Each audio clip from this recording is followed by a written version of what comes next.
Vikram sir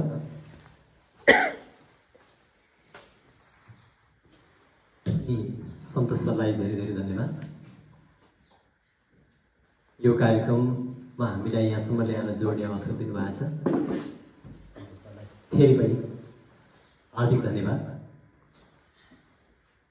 कार्यक्रमका अध्यक्षज्यू, प्रमुख अतिथिज्यू, विशिष्ट अतिथि, विशेष अतिथि लगायत अतिथिगण, अघि सन्तोष सरले पनि भन्नुभयो, विक्रम सरले पनि भन्नुभयो, बडो मुस्किलले आज 27 गतिको कार्यक्रम त तयार गरियो, तर उपस्थिति साह्रै निम्न हुने भयो। यो कुराले अलिक असहजता भयो। हिजो बेलुका पनि हामी ग्रुपमा कुरा गर्दैथ्यौँ, उपस्थितिकै लागि 30-40 त हुन्छ होला भन्ने खालको आकलन गरेको थियो।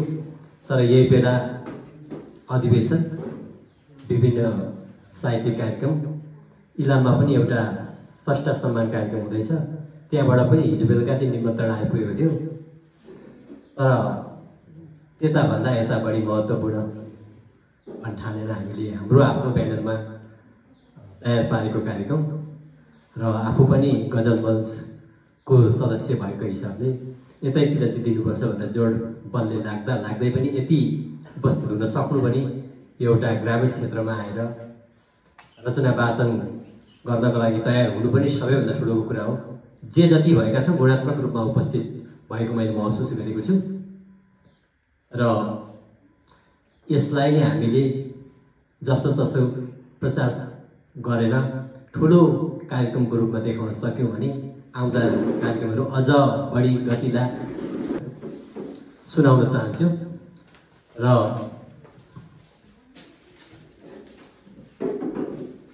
यो के हुँदो रहेछ भने यो अनुत्पादक क्षेत्र हो, साहित्य क्षेत्र भनेर त भन्नु थियो क्या सरहरूले। यो अनुत्पादक क्षेत्रमा त्यसै पनि कम त भइहालिन्छ, तर पनि यसलाई कम रूपमा नलिउँ, यसलाई बृहत रूपमा लिएर म 1-2वटा मुक्तक वाचन गर्छु। गजल पनि छ साँच्चै, तर आज मुक्तक वाचन गर्नु मन लाग्यो। गजलबाट त भाग्नु पाइँदैन नि त। अब म 1-2 मुक्तक पछाडि गजल पनि प्रस्तुत गर्छु। कहिले मलाई कृष्ण भन्यो, कहिले मलाई कृष्ण भन्यो, कहिले राम बनायो, कहिले मलाई कृष्ण भन्यो, कहिले राम बनायो, माया गर्दै छोड्यो मलाई बदनाम बनायो, माया गर्दै छोड्यो मलाई बदनाम बनायो, पैसा जति कुटु कुटु तिमीलाई नै दिए, पैसा जति कुटु कुटु तिमीलाई नै दिए, अहिले आए कपाल काट्ने मलाई हजाम बनायो। सबैभन्दा धेरै पैसा उसैले कमाउँछ, राम्रो पो भयो त यो त। अहिले कमाउँदैछु, पछाडि पनि ठिकै छ प्रिय, आजकल त्यसै गर्दैछु, ठिकै छ प्रिय, आजकल त्यसै गर्दैछु, तिमी सुखी हुने आशीर्वाद दिँदैछु, ब्युटी पार्लर चल्दैछ, ठिकै छ प्रिय, आजकल त्यसै गर्दैछु, तिमी सुखी हुनु आशीर्वाद दिँदैछु, आखिर तिम्रो पूर्व प्रेमी हुँ म, ए हो नै, आखिर तिम्रो पूर्व प्रेमी हुँ म, चोख माया पाउनु तिमीले पछि सर्दैछु, म चाहिँ पछि हट्ने, तिमीले चोख माया पाउनु म चाहिँ पछि सर्दैछु।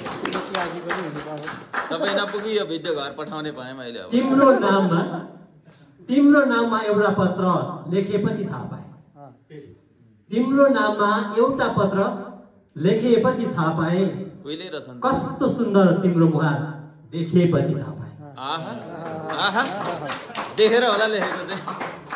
पत्याउँथिन तिम्रो मेरो हल्ला थियो गाउँमा, पत्याउँथिन तिम्रो मेरो हल्ला थियो गाउँमा, मेरै हातले तिम्रो सिउँदो, मेरै हातले तिम्रो सिउँदो रेखेपछि थाहा पाएँ।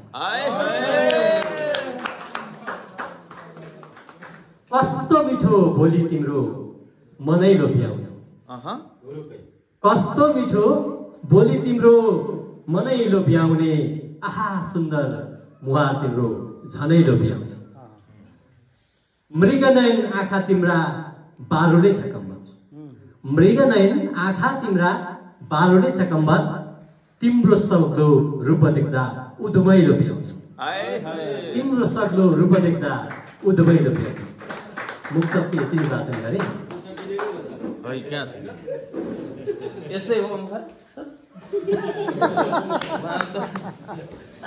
यो कुरा त ओमकार सरलाई थाहा छ नि गाउँमा यस्तो हो कि होइन भन्ने